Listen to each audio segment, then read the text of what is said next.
तसना अगला खबर बिलाईगढ़ ले आए हैं। बिलाईगढ़ पुलिस मोबाइल चोरी करे वाला 5 आरोपी मन ला करीस गिरफ्तार। देखो रिपोर्ट।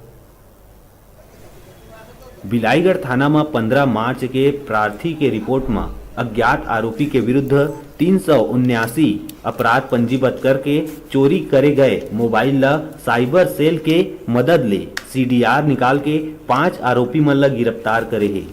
उन्हें आरोपी मन के पास ले 36 नग मोबाइल फोन अलग अलग कंपनी के पाए गए है, जेमा आरोपी गोलू, मुकेश, शीतल, गणेश प्रजापति ला गिरफ्तार करे है। आरोपी मन भाटापारा क्षेत्र के निवासी आए। बिलाईगढ़ क्षेत्र में बाजार से और अन्य स्थानों से मोबाइल चोरी की रिपोर्टें थाने में हुई थी, जिसके थाना प्रभारी महेश ध्रुव के द्वारा इसको गंभीरतापूर्वक तफ्तीश की गई और साइबर सेल की मदद से इसका लोकेशन वगैरह निकाला गया। तो मालूम पड़ा कि ये भाटापारा क्षेत्र का जो है चोर है, जिससे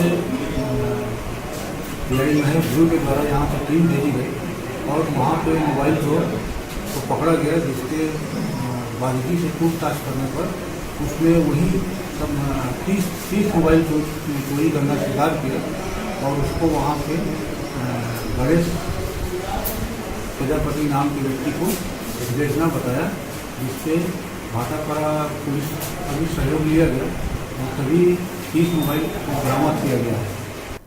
बिलाईगढ़ ले डिजिटल रिपोर्टर संदीप पटेल की रिपोर्ट।